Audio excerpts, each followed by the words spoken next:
Hello Sarah, Bonjour Raphaël. ça va, tu vas bien? Très bien, et toi? Ouais, super.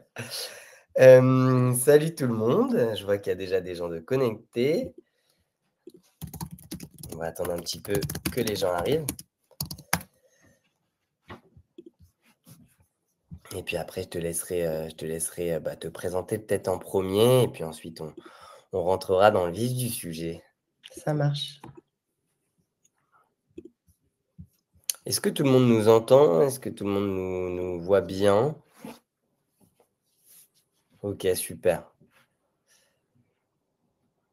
Bon, parfait.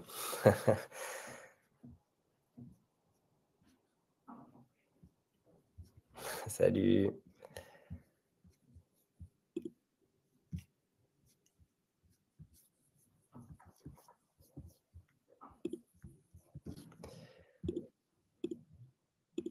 Alors, hop.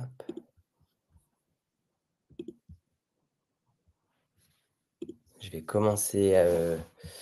Non, je ne vais pas partager. Hop, le Camille call a est une enregistré. question, ouais. Est-ce que le call est enregistré? Tout à fait. Le call est enregistré et quand vous vous inscrivez normalement à l'événement, donc là, comme c'est le cas, on vous envoie, enfin, Livestorm envoie automatiquement le replay. Eh bien, écoute, je te propose qu'on démarre, Sarah. Peut-être tu peux commencer par te présenter rapidement. Ça marche. Alors, donc, je suis Sarah, je suis la Head of Product Design chez Criteo depuis 5 ans. Pour ceux qui ne connaissent pas Criteo, qu'est-ce que c'est? Je crois que c'est la première licorne française tech qui fête ses 20 ans cette année d'ailleurs. On met à disposition des plateformes publicitaires en self-service pour tout marketeur, agence, marque qui souhaite faire des campagnes de pub à la façon d'un Google AdSense ou Meta Ads, et aussi pour les sites e-commerce ou les publishers qui souhaitent monétiser leur inventaire publicitaire. On a aussi une facette beaucoup plus B2C sur l'avenir de la publicité sur Internet. Et donc, mon équipe, elle se compose de un peu plus d'une trentaine de designers répartis dans le monde, principalement US et France, avec, pour le coup, moi, j'ai fait le choix il y a plusieurs années de hyper spécialiser mon équipe. Donc, on a des researchers, des product designers, des design system managers, des content designers, des design ops, programme manager aussi. Et voilà. Ça fait une belle équipe. Il y a des métiers que j'ai entendus, j'avoue, ne pas connaître les fonctions. Je serais intéressé à l'occasion que tu m'en dises plus. Avec plaisir. Et ben écoute, super. Je vais commencer à partager donc mon écran avec les diapos. Alors attends, hop. Donc le sujet du jour, c'est pitcher comme une startup toutes les idées en fait que vous pouvez avoir côté design, avec toujours ce côté bien apporter le sens business, le côté ROI dans ce que vous faites. Ça a intéressé pas mal de monde et donc je suis super content de te recevoir pour ce sujet et puis, je vais te laisser, en parler bien mieux que moi du coup. Merci. Alors, je challenge en fait assez régulièrement et depuis un moment mes designers en leur demandant de créer des business plans. On va voir sur quoi et comment. Parce que, et notamment aussi, j'ai mis à jour notre Design Career Framework pour intégrer ces notions de business vision qui me paraissent pour moi essentielles dans le rôle de designer. Alors, normalement, selon la définition stricte du designer, c'est censé être à la confluence du design et du business, avec aussi du dev. Mais dans la réalité, j'ai l'impression que malheureusement, soit ça s'oublie au sein des teams, soit le leadership ne considère pas des designers comme aussi finalement drivers de business et finalement voit les équipes design comme un centre de coût uniquement, et ce qui génère beaucoup de soucis ultérieurs si on veut développer son équipe, la faire grandir en recrutant, avoir des nouveaux outils plus chers ou en avoir plus, etc., etc. Donc, pour moi, c'était hyper important. Là, ça fait, je pense, enfin, ouais, on va dire quasiment 2 ans que je me suis attelée à vraiment switcher l'équipe Criteo Design d'un cost center à vraiment, finalement, une vraie partie prenante de la stratégie business et surtout de la génération de revenus. Super clair. Je passe à la slide d'après. Oui, s'il te plaît, pardon. Non, non, je t'en prie. Alors, le bilan auparavant, je pense que ce sera familier, alors peut-être pas à certaines, enfin aux personnes aux participants là de ce call. En tout cas, c'est une situation qui est assez familière, je pense, au design en France. C'est finalement le design, on le voit comme la fonction qui va réaliser les jolis écrans pour des websites ou des plateformes SaaS. Et notamment, par exemple, concrètement, quand je suis arrivée, je voyais beaucoup de PM qui exécutaient eux-mêmes leur flow et qui après donnaient le flow tout fait au designer en disant bon bah voilà, maintenant tu me fais ça à la sauce Criteo, pensant que c'était vraiment juste que de l'esthétisme et que le bouton il devait avoir tant de padding avec telle couleur, etc. Bon, heureusement, je pense qu'on en est tous convaincus, notre métier de designer dépasse largement ce spectre-là. Si on n'est pas des artistes, et c'est pour ça que j'aime beaucoup cette illustration. Voilà, ne plus être considéré comme des artistes. On n'est pas des DA non plus. Enfin, c'est important parce que voilà, on a aussi une expérience, enfin une expertise design business qui est importante et je trouve, on met pas forcément, enfin, qu'on ne met pas forcément en valeur ou qu'on n'utilise pas au mieux lors de nos discussions avec les stakeholders. Et en fait, la réalité à laquelle on se confrontait, c'était voilà, des designers qui poussaient des améliorations dans la product roadmap, une écoute des PM, tout de même, il faut le dire. Alors après, chez Criteo, j'ai oublié de préciser que des PM, je crois qu'il y en a environ 70. Donc, c'est compliqué aussi en termes d'évangélisation, c'est très hétérogène. C'est beaucoup d'efforts sur voilà, prouver la valeur du design. C'est vraiment une course de longue haleine. Donc, on est écouté par les PM, on est écouté par les PM à l'époque et toujours aujourd'hui. Et malheureusement, nos améliorations, nos suggestions pour la roadmap étaient toujours dépriorisées puisqu'ils nous expliquaient oui, mais tu comprends, moi, si je ne sors pas cette release pour telle date, enfin cette feature pour telle release, eh bien, je passe à côté de mon objectif business. Donc, ce que tu me proposes, c'est bien, je comprends l'intérêt, mais c'est du nice to have.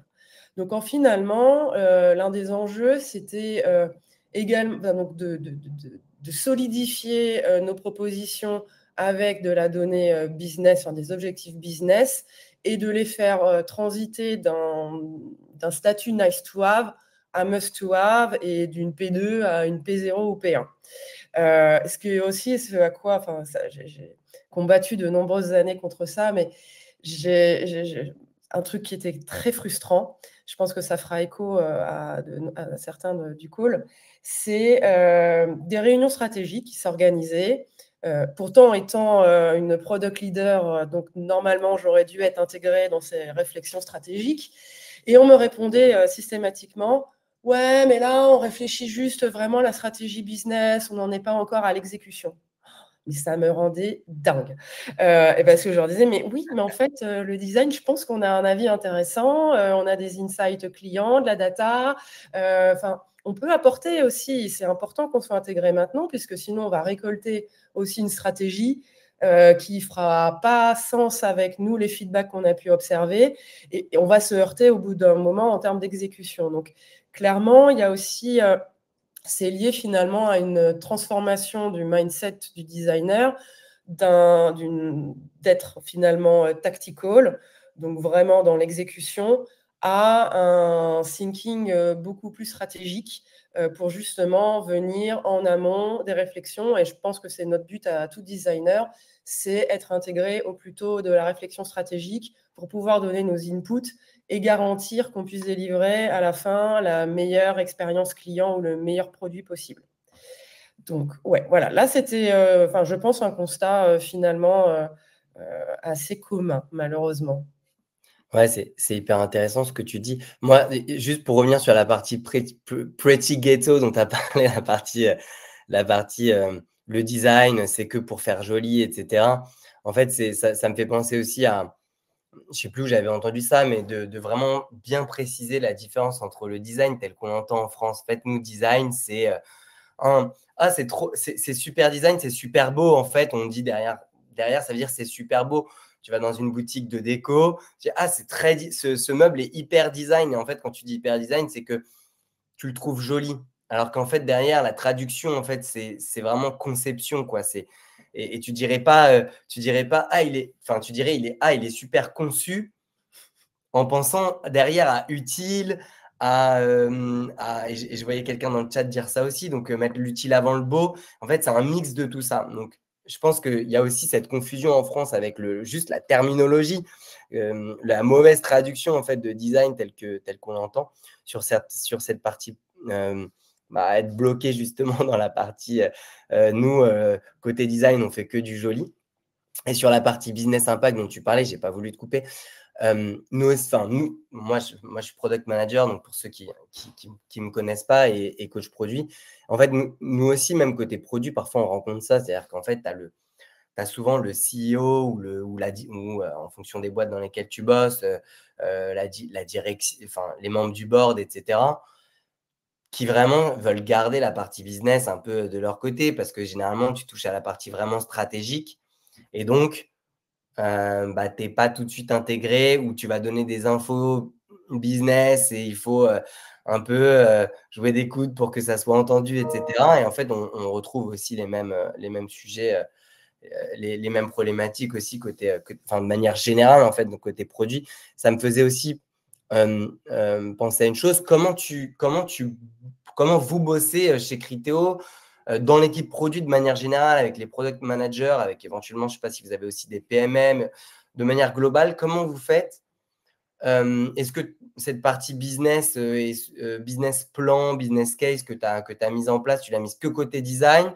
Est-ce que vous l'avez travaillé aussi avec l'équipe produit de manière globale pour vendre un, un produit héroïsé? Enfin, voilà, comment ça se passe? Alors c'est super question.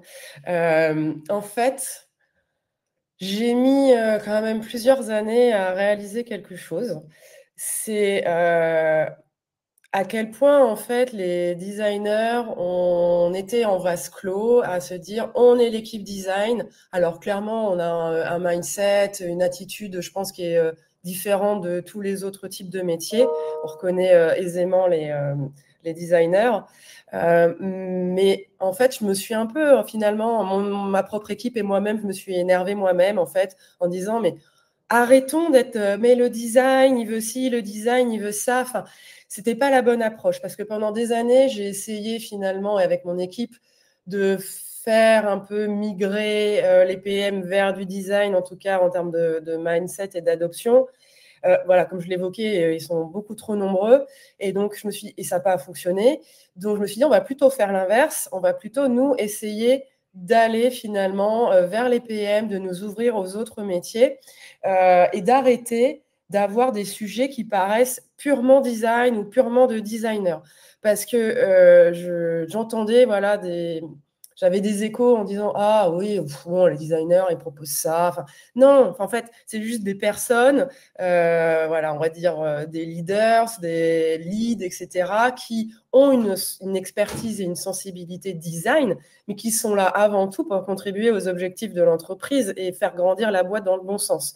Donc je trouve qu'on est un peu trop auto-centré, sur nous-mêmes, notre différence, oui, elle est là, mais ça, c'est bien de s'en parler, je trouve, à l'intérieur de la team, mais je trouve que d'adopter une posture et une communication différente par les stakeholders extérieurs, c'est hyper clé dans la réussite. Et pour te répondre, on fonctionne, sous système de pods ou de squads, enfin, peu importe le nom, mais équipe pluridisciplinaire avec, alors ça a été aussi, une petite bataille qu'on a gagnée, donc je suis ravie, mais à la base, les UX n'étaient pas, enfin les leads UX n'étaient pas intégrés dans ces pods parce que, encore une fois, on les considérait comme des exécutants et pas comme des partenaires stratégiques. Donc, je me suis battue et j'ai montré vraiment la valeur d'intégrer les UX. Et maintenant, on fait partie intégrante comme un PM ou un dev de ces pods et on comprend l'utilité. Donc, ça, c'était, je pense, il y a 3 ans. Donc, on a eu, enfin, ça a été une belle avancée qui nous a permis, comme je disais précédemment, d'arriver finalement au plus haut et d'influencer le produit dans le bon sens par rapport à ce qui nous tient à cœur, nous designers. Ok, trop cool. Merci pour ta réponse, Sarah. On passe à la suite, du coup.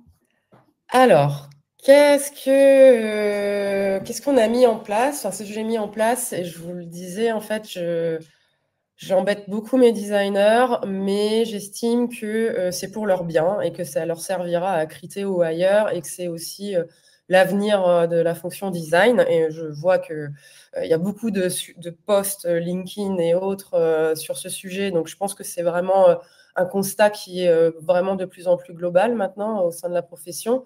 C'est finalement positionner le design aussi comme une fonction business. Donc voilà, on n'est pas juste un service, un centre de coût avec oh là là, il faut recruter X designers, peu importe la spécialité ou la fonction exacte, mais afin de livrer nos produits. Bon, d'autant plus dans une ère où l'AI permet d'exécuter beaucoup de choses à la place des designers.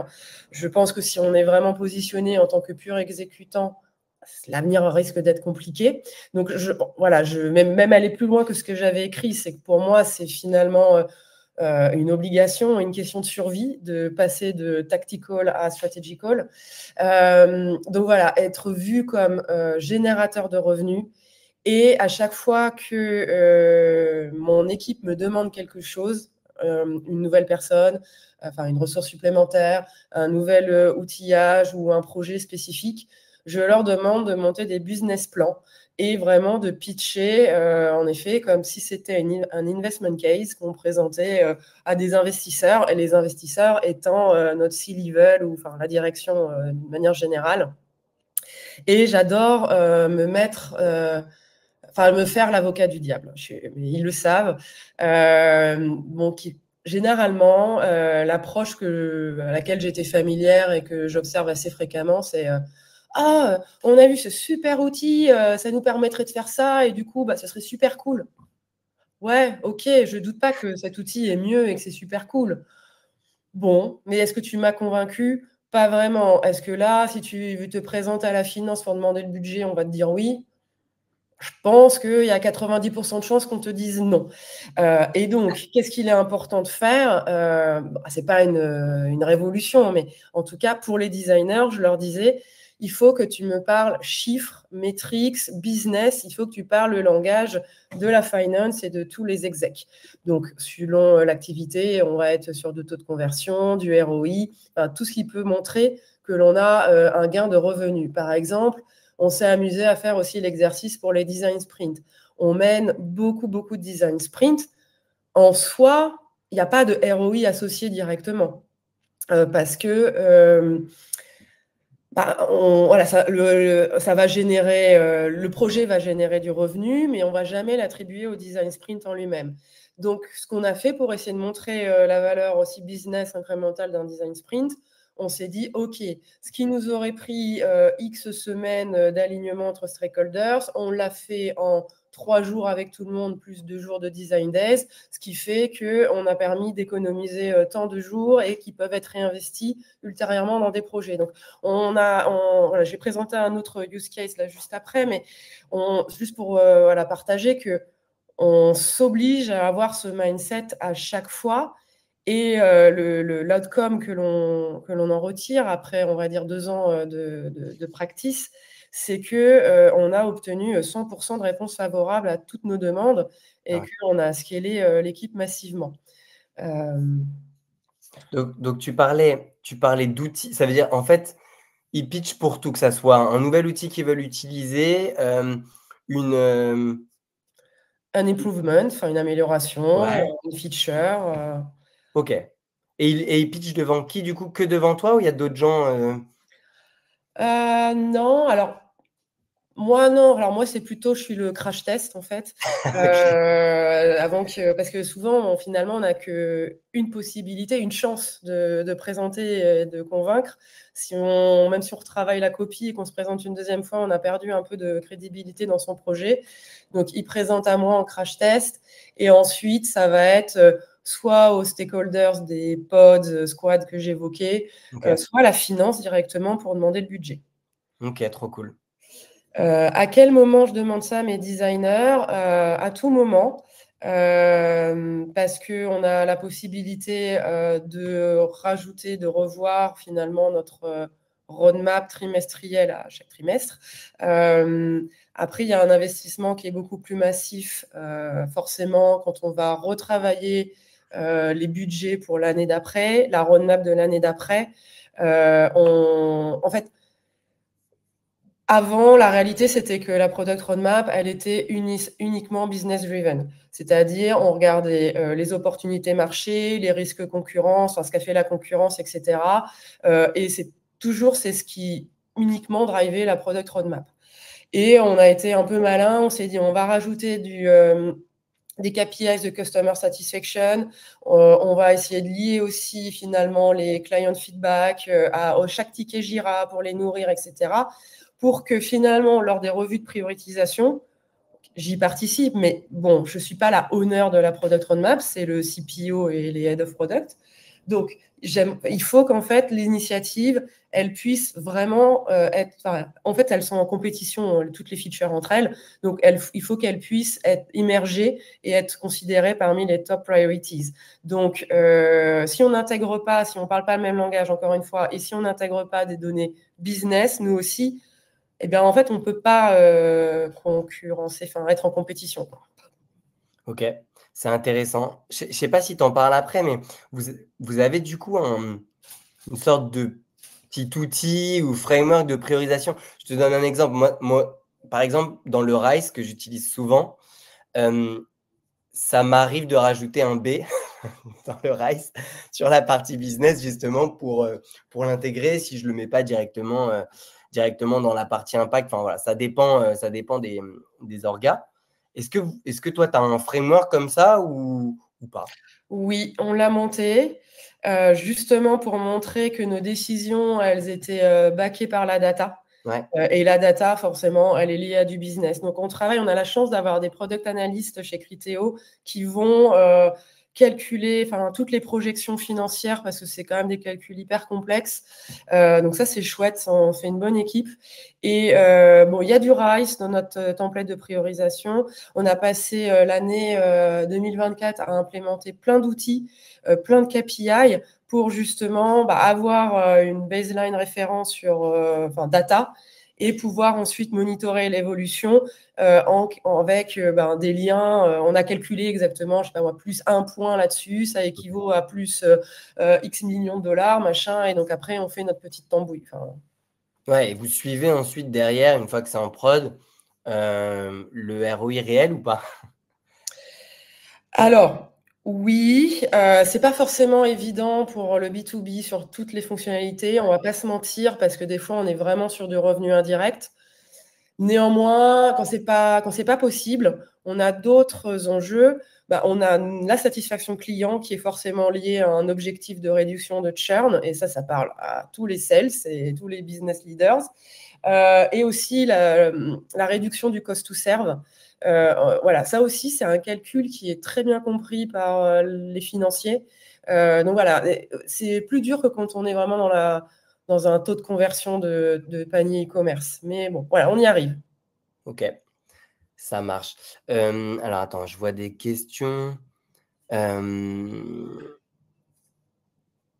côté données utilisées pour pitcher, ça donne quoi? De quel type sont-elles? D'où viennent-elles?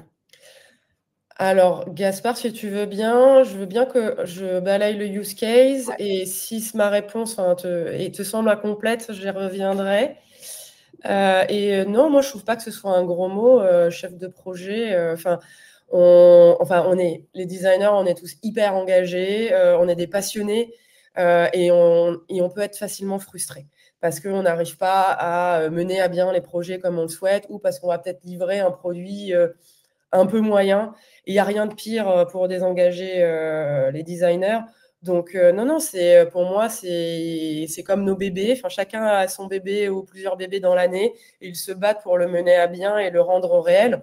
Donc, ouais, c'est très proche. Moi, je dirais même plus entrepreneur. Et on revient sur le thème voilà, le pitch comme une start-up. Bon, aussi peut-être parce que j'ai été entrepreneur. Alors, peut-être que c'est pour ça que j'essaye d'infuser ce mindset auprès de mon équipe. Mais on est vraiment là-dedans, en tout cas. Ok, cool. Alors, c'est quoi les 5 points du framework de business case, Sarah? Alors, ça, c'est un peu pour guider aussi les équipes parce que moi, ce que j'observais, c'est que, donc, j'expliquais précédemment, finalement, les équipes venaient vers moi avec juste le point 5. OK, j'ai besoin de ça. Et avec une justification rationnelle, soit trop centré client, enfin, ok, c'est bien, ça réduit les pain points, mais en fait, faut pas oublier qu'on travaille tous dans des boîtes qui sont là pour générer des revenus, sans être totalement uniquement focus là-dessus. Bon, que le client il ait une expérience plus agréable, ouais, ok, mais pour un business, qu'est-ce que ça va m'apporter finalement? Et par exemple, moi, j'ai les équipes sales qui sont quand même très déconnectées chez Criteo des équipes product. Ils m'ont demandé assez récemment quand même, disant, mais en fait, Sarah, l'UX, ça réduit vraiment le churn des clients.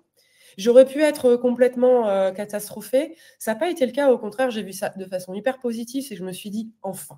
Enfin, les gens comprennent. À moi, après, maintenant, d'apporter les bons inputs pour le prouver et pour répondre à Edwige. Les données marché identiques, ça parle aussi énormément. Moi, je sais qu'à chaque fois que j'ai voulu monter des gros investment cases, j'ai pris des use cases similaires, mais enfin de boîtes qui je savais aller parler à mon leadership, des clients, des concurrents, etc. Donc ça, c'est hyper important. Et après, qui sont à un autre niveau de maturité et de vie, je pense que c'est pas justement un problème. Il faut leur montrer finalement qu'est-ce qu'ont les entreprises plus matures, qu'est-ce que ça leur apporte. Alors là, il y a plein de benchmarks de McKinsey, NN Group, etc. Donc ce n'est pas ton avis de designer, ce sont des professionnels, des spécialistes qui ont étudié ça et qui ont montré le ROI. Donc il faut arriver, je pense, à trouver les exemples qui font le plus écho envers ton marché, ton produit et le mindset de ton entreprise. Et donc si j'en reviens au framework, donc c'est bête et méchant, enfin c'est logique, mais ça aide aussi, je pense, à structurer la pensée d'un designer qui a tendance quand même à partir un peu dans tous les sens. Mais ce ne sont pas les seuls, non, bien entendu. Mais voilà, qu'est-ce business pain on est en train de résoudre? J'entends souvent, oui, on est la voix de l'utilisateur. Mais oui, bien sûr, mais bon, enfin, il faut aussi qu'on soit la voix du business. Donc déjà, rien que de se dire, c'est quoi le problème business, la friction que j'essaye de résoudre, c'est aussi finalement commencer à aborder le sujet sous le spectre des autres stakeholders et pas d'un spectre design. La data, hyper important, comme je dis souvent, moi, mon avis, on s'en fiche. L'avis du designer, je considère aussi qu'on s'en fiche. Ce qui est important, c'est qu'on arrive à prouver avec des données tangibles, non biaisées, irréfutables, que l'état des lieux aujourd'hui, il est ça et que ça génère tel problème. Moi, j'ai jamais vu quelqu'un challenger finalement un chiffre, s'il est bien amené, bien construit, bien entendu, mais j'ai jamais vu quelqu'un challenger un chiffre. C'est ouais, ok, donc ça c'est le constat, mince. En effet, il y a un problème, j'acknowledge le truc, et qu'est-ce qu'on fait? Donc on propose notre solution, et surtout, c'est pas forcément, je pense, très mature dans la tête de tous les designers, c'est qu'est-ce que je vais améliorer? Alors, il faut voir plus loin que je pense, oui, je vais améliorer de 10% le taux de conversion, un truc comme ça. Oui, ok, mais je pense qu'il y a plein d'autres choses. Il ne faut pas aller dans les automatismes et vraiment envisager vraiment tous les impacts que ça peut avoir au-delà même de l'équipe design. Et c'est justement ce qu'on a fait avec le use case que je veux présenter là sur Marvin, notre repository, notre nouveau repository. Je veux bien que tu changes de slide, Raphaël, si tu veux bien. En fait, donc Marvin, qu'est-ce que c'est? C'est un AI-powered repository à la Dovetail, je pense c'est plus familier de tout le monde. On avait Dovetail depuis de nombreuses années, on l'avait vraiment enrichi, tagué, surtagué. On avait implémenté l'Atomic Research sans succès. Enfin, moi, je n'ai pas vu finalement d'avancée, enfin, d'amélioration sur l'influence qu'on pouvait avoir dans la product roadmap et finalement sur le produit en lui-même. Donc pour nous, c'était un peu un échec, l'Atomic Research.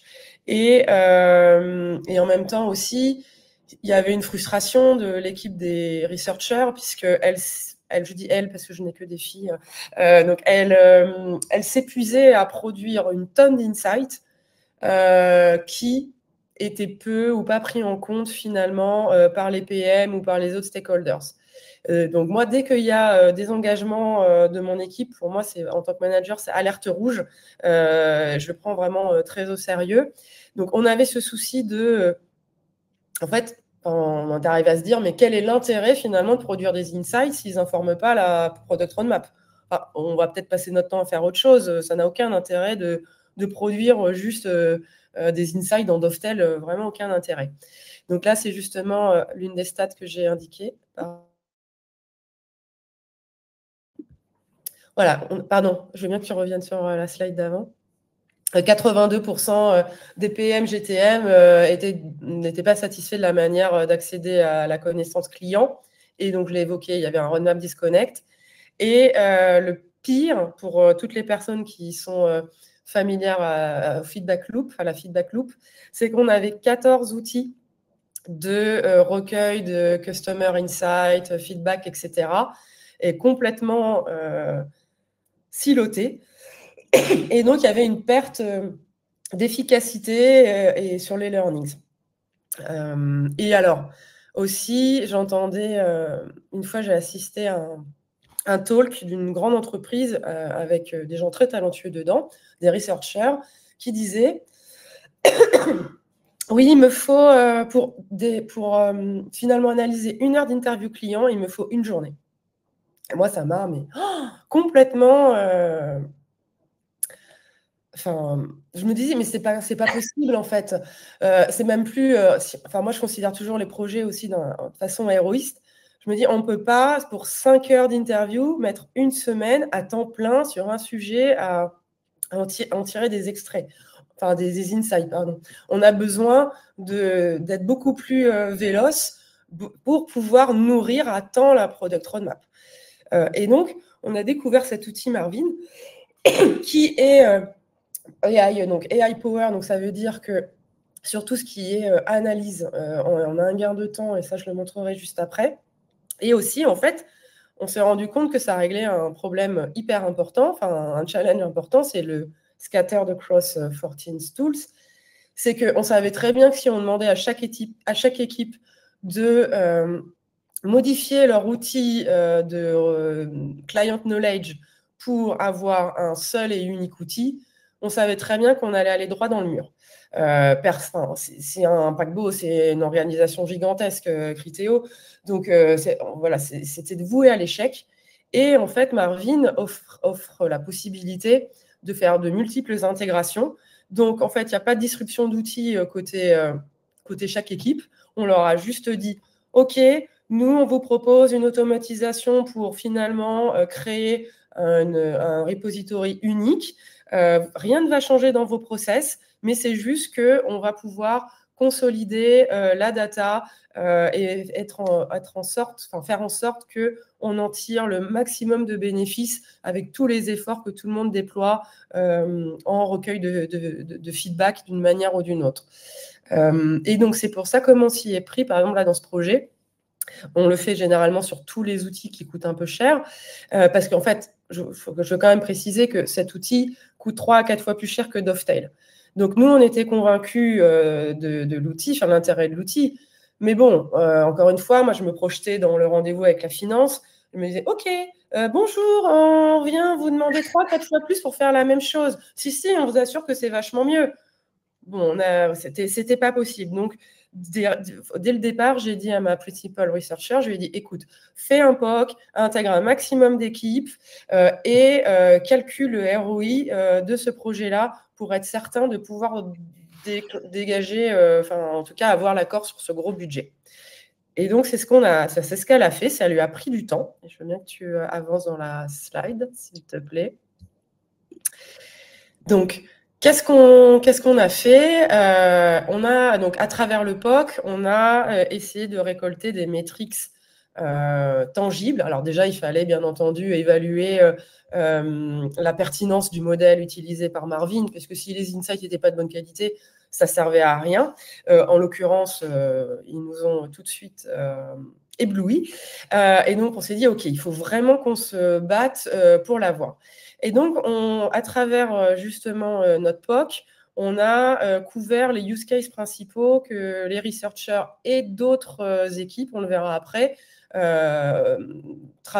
sur lesquels elles travaillent pendant l'année. Donc, on est vraiment parti sur une durée d'1 an. Donc, on avait l'analyse de nos KPI de Customer Satisfaction. Donc, sans automatisation AI ou sans Mervin, ça nous prenait 40 jours par année. Et on l'a réduit, selon nos estimations, de 50%. Donc déjà, on se dit, trop chouette. Les qualitative studies, de 30 semaines à 24 semaines par année. Le plus étant les B2C surveys, on fait beaucoup de sondages à très grande échelle quand c'est vraiment B2C sur le marché américain, anglais, français, pour connaître les habitudes d'achat, on va dire, en ligne, des internautes, leur sensibilité au pop-up de cookies, plein de choses où il nous faut vraiment de la donnée vraiment massive. Là, c'est là où on observe la plus grande réduction de temps. Voilà, on voit de 11 semaines à 1,5 semaines. Donc, voilà, le gain de temps est vraiment indémontable. Les feedbacks, alors ce qui était compliqué aussi dans Dovetail, c'était de faire des études cross-projet, parce que je ne sais pas si c'est résolu maintenant, mais à l'époque, en tout cas, ce n'était pas possible dans Dovetail. Donc là, on voit aussi finalement qu'on a estimé 97% de réduction de temps. Et là, encore une fois, je réinsiste, on n'a pas pensé qu'à notre gueule, c'est important. On s'est dit aussi, voilà, est-ce que ça va rendre la vie de GTM, PMM plus simple? Et en l'occurrence, là, on voit aussi une réduction ultra massive, parce que qu'est-ce qui se passe? Ça a été aussi un argument dans notre décision, un argument de poids dans la décision. C'est qu'en fait, n'importe quel Criteo pose n'importe quelle question dans Slack, et il obtient directement la réponse qui est fournie par Marvin. Il n'y a même pas besoin d'avoir un accès à l'outil, de se familiariser à leur UI, de savoir comment ça marche. On leur dit juste slash machin, tu poses ta question et tu as ta réponse et tu as toutes tes données et les sources si tu veux creuser. C'est l'info qui vient, les insights qui viennent directement aux stakeholders, qui n'ont plus d'excuses aujourd'hui pour ne pas l'intégrer à leur product roadmap ou à leur vision stratégique. Et donc ça, alors, après ce travail qui a été fait, donc on voit le gain de temps. Pour arriver à quelque chose de financier, on a fait donc la slide on a calculé ce qui est indiqué sur la slide là. On a finalement calculé le temps d'économie que ça représentait sur chaque rôle. Donc, on a calculé que ça ferait gagner 22% de temps au UX Researcher, 9% au PM, 5% au Customer Success Team. Ce qui est hyper important, c'est que chez nous, et je pense que c'est pareil chez les grosses organisations, les départements sont hyper silotés, ce n'est pas les mêmes budgets, etc. Et donc, de montrer que Customer Success Team, elles sont chez les sales, et montrer que finalement, on avait aussi travaillé pour leur faire économiser du temps et réduire les pain points, notamment sur l'analyse de notre CSAT annuel, qui leur prenait des plombs et des plombes. C'était montrer qu'on agissait dans l'intérêt global de la compagnie et pas, encore une fois, ce n'était pas un projet design. Ça, c'est vraiment quelque chose que j'entends souvent, c'est « Ah bon, mais en fait, il y a un intérêt vraiment plus large. Je pensais que c'était juste pour votre équipe. » Non, et ça aussi, c'est une clé de succès, je pense. Alors, on a des additional benefits que j'ai déjà évoqués, qui étaient évidents, mais qu'on peut malheureusement pas relier à quelque chose de business. Et donc, après, une fois qu'on a ça, en fait, le job, il est fait, parce que le calcul, il est très simple. On prend 22% du salaire annuel d'un UX researcher fois le nombre de researchers dans l'équipe. On fait la même chose sur les product managers, on fait sur tous les rôles qui sont impactés. Et généralement, en tout cas si on n'est pas une start-up, mais si on a un certain volume de boîte, on arrive nécessairement à un chiffre qui est bien supérieur que le coût de la licence de l'outil en question. Et donc, quand on arrive pour demander le budget, alors certes, c'est un beau budget, mais au final, on voit que finalement, ça me permet finalement de réallouer 9% du temps d'un product manager sur d'autres projets, et donc peut-être finalement limiter le nombre d'embauches que je devrais faire pour renforcer l'équipe PM. Ça multiplié par le nombre de PM, on arrive vite à un équivalent en termes d'headcounts assez facile. Et donc, finalement, c'est tout l'enjeu, je pense, de ces business plans, c'est de montrer, OK, si j'ai ce budget-là, ça va me permettre de faire ça en plus, ou à contrario, si j'ai ce budget, alors, si je n'ai pas ce budget, je ne serai pas en mesure de livrer ça, ça et ça, qui pourtant est prévu dans les revenus équivalents à ça. Et donc, ça va impacter notre business pour le quarter à venir ou quelque chose comme ça. Et voilà, et c'est comme ça qu'on a vraiment réussi à chaque fois à convaincre. Alors, ça prend du temps, c'est sûr, je ne vais pas le cacher, mais en fait, moi, je trouve que ça vaut le coup. Je pense toujours ROI pour tout, en fait, c'est que c'est du temps, forcément, en plus, on le voit de manière tangible via cette data-là, que ça vaut le coup, par exemple, que la principal researcher, elle passe peut-être 3 mois sur le sujet, alors heureusement pas à temps plein, mais en fil rouge. Certes, ça prend peut-être un quarter, mais quand on se présente à la finance, on a le go directement. Du coup, on peut tout de suite souscrire le contrat. Et surtout, le plus important, on a déjà le buying de tous les stakeholders principaux et on n'a pas à les évangéliser après. Ils sont déjà complètement convaincus du bienfait de l'outil, du process, etc., de la feature. Et on peut démarrer tout de suite et à fond. Donc voilà, moi, je préfère prendre du temps pour bien préparer les projets et s'assurer qu'après, on puisse y aller à fond, quoi. Super intéressant. Et donc voilà, pour résumer, les points clés, c'était vraiment penser business opportunities d'un point de vue exec, compagnie, pas d'un point de vue design. Voilà, et ça n'empêche pas d'avoir cette réflexion en interne dans l'équipe, mais en tout cas, changer de paradigme quand on s'exprime aux autres stakeholders. Je me souviens, ça avait étonné, je crois que c'était une de mes pairs qui était étonnée de ça, mais on fait aussi des présentations différentes selon le type de stakeholders. On va l'adapter, on ne va pas insister sur les mêmes points. Ça prend du temps, mais le but étant, à la fin du meeting, d'avoir leur adhésion et d'être sûr qu'ils puissent être supporters du projet.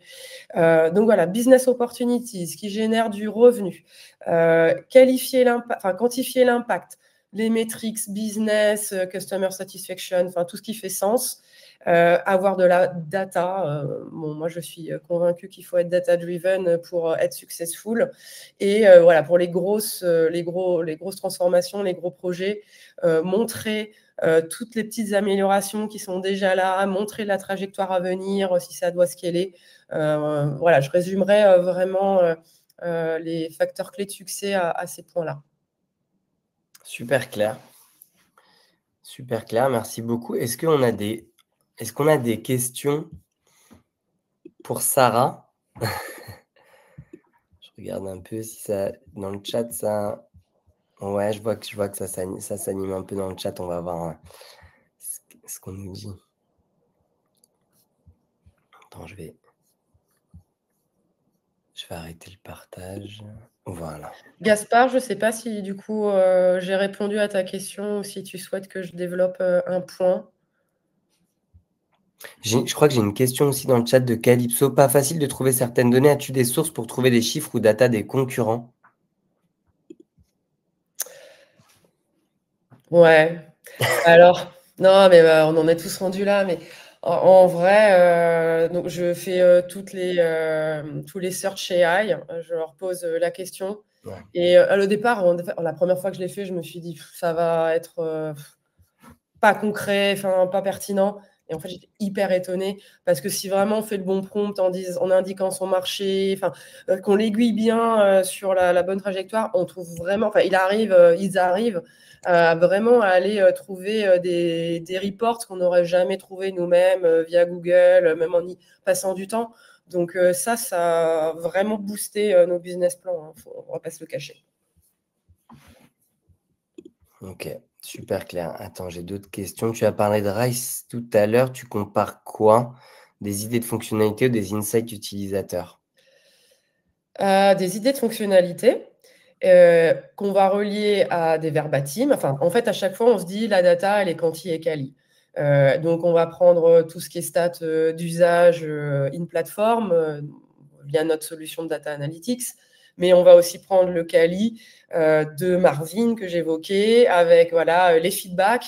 Et qui a dit le feedback? Ben, cette personne-là, alors nous, parce qu'on est B2B, ben, on sait que ça va être par exemple un client enterprise et que son segment représente tant dans notre chiffre d'affaires.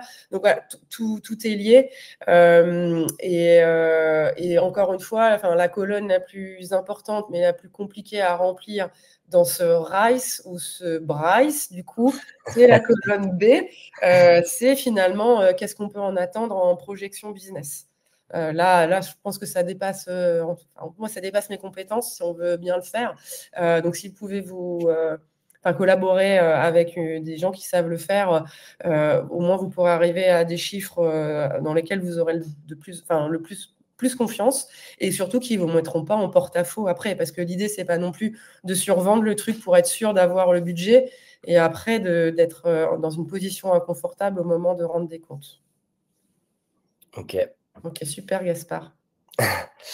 Et j'ai une question, c'est une déformation professionnelle, mais Marvin Repository, vous avez réfléchi à enfin, vu que maintenant ça a l'air d'être hyper industrialisé chez vous, est-ce qu'il y a un moment où ça s'est posé sur la table de le faire en interne, quoi, de faire une solution in-house ou pas?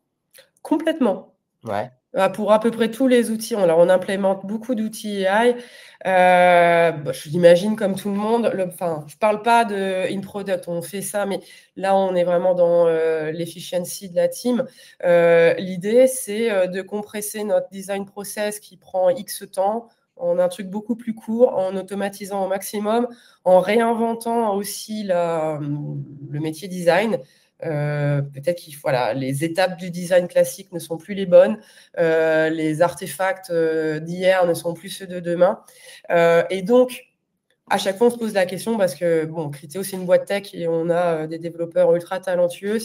Est-ce qu'il vaut mieux le construire ou faire un Ouais, acheter partenariat? du Voilà. marché. Exactement. Du coup, on fait un plan. Enfin, on se dit, OK, quand est-ce qu'on pourrait avoir des ressources? Il faudrait combien? Combien de ressources? Ça nous emmène où? Mais vu qu'on est hyper pressé et qu'on veut des outcomes le plus rapidement possible, c'est quand même plus rapide de Ouais. signer un contrat et d'avoir la fonctionnalité tout de suite, ce qui n'empêche pas en parallèle de développer la même capability en interne, si jamais ça fait sens. Et Ouais. là-dessus, la finance, c'est ce qu'elle nous encourage aussi à faire, c'est OK, là, peut-être que vous appuyez sur un outil externe, mais ce serait bien de pouvoir, d'ici X années, peut-être pas années, parce que là, ça va tellement vite avec les AI, mais en tout cas, avant la reconduction du contrat, peut-être passer en mode interne, ce qu'on n'envisage pas avec Marvin, parce que le produit est incroyable et complet et qu'on n'arriverait pas à faire un truc aussi bien. Mais on a cette réflexion que je trouve très saine à chaque outil AI. Mais voilà, j'aurais peut-être un discours différent dans 6 mois, vu à la vitesse à laquelle ça évolue. Mais pour l'instant, on en est là. Ok, super clair. Je te remercie. J'ai l'impression qu'il n'y a plus de questions. Peut-être Corentin qui est en train de taper, donc je ne sais pas. Merci Calypso pour ce retour. C'est cool. Peut-être avant, en attendant de voir s'il y a une question qui arrive, comme ça touche à sa fin, est-ce que, je sais pas, les gens peuvent te contacter sur LinkedIn s'ils ont des questions? Est-ce que tu es ouverte à ça? Comment ils peuvent échanger avec toi s'ils ont d'autres questions? Complètement, enfin, LinkedIn, c'est bien, vous devriez me trouver facilement, hein, Sarah Lacroix Criteo, on n'est pas plusieurs. Voilà, je vous avoue qu'on a un nouveau CEO, donc je suis un peu sous l'eau, mais je réponds toujours, peut-être pas de la manière la plus rapide, et je ferai au mieux pour répondre aux éventuelles questions ou deep dive que vous souhaiteriez avoir, quoi. Ok, bah Merci écoute, Sophie. trop cool, Sarah. En tout cas, merci beaucoup. C'était super intéressant. Je pense que c'est un sujet qui a parlé à beaucoup de monde. En tout cas, moi, ça m'a parlé. C'était c'était super intéressant. Merci encore pour ton temps. Et puis, merci à tous ceux qui se sont connectés. Et je vous souhaite un bon appétit et à bientôt. Et un bon week-end. Et un bon week-end. Salut Au Sarah, revoir. salut tout le monde.